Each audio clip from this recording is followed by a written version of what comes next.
அன்பை சொல்லும் அழகான நகைகள் இந்த தீபாவளிக்காக தி லெஜெண்ட் நியூ சரவணா ஸ்டோர்ஸ் பாடி. பெங்களூர்ல நேற்று இரவு திடீர்னு கனமழை கொட்டி தீர்த்துச்சு. இதனால பல பகுதிகளிலையும் மழைநீர் தேங்கிய நிலைமையில பள்ளி கல்லூரிகளுக்கு விடுமுறை கொடுக்கப்பட்டிருக்கு. பல இடங்கள்ல நிலைமை மோசமா இருக்கு. படகு மூலமா மீட்பு பணிகள் நடந்துட்டு வருது.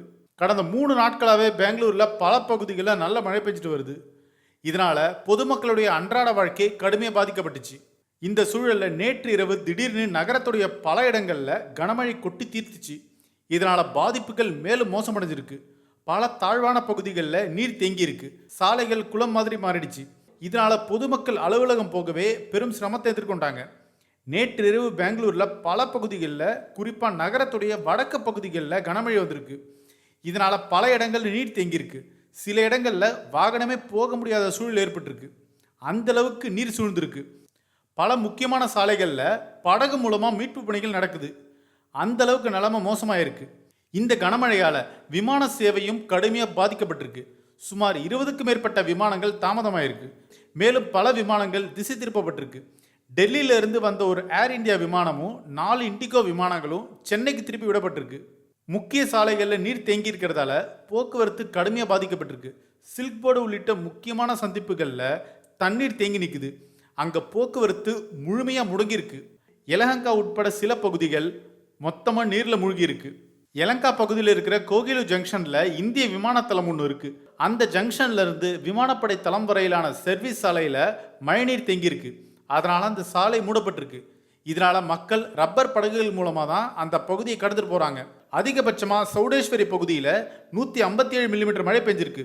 தொடர்ந்து யலஹங்கா பகுதியில் 141 மில்லிமீட்டர் மழை பெஞ்சிருக்கு. பெங்களூர் கனமழையால் ஏற்பட்ட பாதிப்புகள் பற்றி வீடியோக்கள் இணையத்தில் வைரலாக பரவிட்டு வருது. பல சாலைகளில் நிறுத்தப்பட்ட கார்ஸ் கிட்டத்தட்ட பாதி அளவில் நீரில் மூழ்கி இருக்கு. சோஷியல் மீடியாவில் பல பேர் இதை பற்றி பகிர்ந்துட்டு வராங்க. அதில் ஒருத்தர் என்ன சொல்லியிருக்காருன்னா, பெங்களூரில் இருக்கிற கேந்திரிய விஹார் அடுக்குமாடி குடியிருப்புகள் யலஹங்கா ஏரியில் கட்டப்பட்டதா சொல்லப்படுது. அதாவது ஒரு மனிதனால் உருவாக்கப்பட்ட வெள்ளம் இது. நாம உருவாக்குற ஒரு பேரழிவு. இயற்கையை குறை சொல்றது சரியில்லை. நகரங்கள் மூழ்கிறது மழையினால இல்லை, நம்முடைய மோசமான திட்டமிடல் தான் அப்படின்னு சொல்லியிருக்காரு. இதில் இன்னொரு வீடியோ ஒருத்தர் பதிவிட்டிருக்காரு. விப்ரோ சந்திப்பில் இருக்கிற சர்ஜாப்பூர் சாலையில் எடுக்கப்பட்டுச்சு. சாலையே கண்களில் தெரியாத அளவுக்கு இந்த சாலையை மழைநீர் மூழ்கி இருக்கு. அதிக மழை பெஞ்சதே இதுக்கு காரணம் அப்படின்னு அமைச்சர்கள் தப்பிச்சுக்குவாங்க. அதே நேரம் எந்த ஒரு நடவடிக்கை எடுக்க மாட்டாங்க அப்படின்னு சொல்லியிருக்காரு. பெங்களூரில் ஏற்பட்ட மழை பாதிப்பு பற்றியான தகவல்களை களத்திலிருந்து நம்முடைய ஒன்னிந்திய செய்தியாளர்களும் வழங்கிட்டு வராங்க. வடக்கு பெங்களூரில் இருக்கிற சுரங்கங்களுடைய நிலைமை இப்படி தான் இருக்குது. சுரங்கங்களில் இருந்து நீரை அகற்ற பணிகள் துரிதமாக நடந்துட்டு வந்தாலும் கூட சில பகுதிகளில் இருக்கிற சுரங்கங்களில் இன்னும் பயணிக்கவே முடியாத நிலைமையே இருக்குது. பெங்களூரை பொறுத்த வரைக்கும் இன்றைக்கும் கனமழை தொடரும் அப்படின்னு வானிலை மையம் எச்சரிச்சிருக்காங்க. பெங்களூர் நகரம் மற்றும் ரூரல் மாவட்டங்களுக்கு வானிலை மையம் இன்னைக்கு ஆரஞ்சு அலர்ட் விடுத்திருக்காங்க. இடியுடன் கூடிய கனமழை எங்கே கொட்டும் அப்படின்னு அஞ்சப்படுது. கனமழை தொடரும்ன்றதால பெங்களூர் மாநகராட்சியும் பொதுமக்களுக்கு சில அறிவுறுத்தல்களை வழங்கியிருக்காங்க. அதாவது கனமழை இருக்கும்ன்றதால ஜன்னல்களை மூடி வீட்டிலேயே பாதுகாப்பாக இருங்க. மேலும் முடிஞ்ச வரைக்கும் தேவையற்ற பயணத்தை தவிர்த்து வீட்டிலேயே இருக்கும் அப்படின்னு அறிவுறுத்தப்பட்டிருக்கு. ஸோ இந்த பெங்களூர் கனமழையை பற்றி உங்களுடைய கருத்து என்ன? நீங்கள் பெங்களூராக இருந்தால் உங்களுடைய பகுதியில் நிலவரம் எப்படி இருக்குன்னு கமெண்ட் செக்ஷனில் கமெண்ட் பண்ணுங்க. இது ஒன் இண்டியாவுக்காக ஆனந்தன்.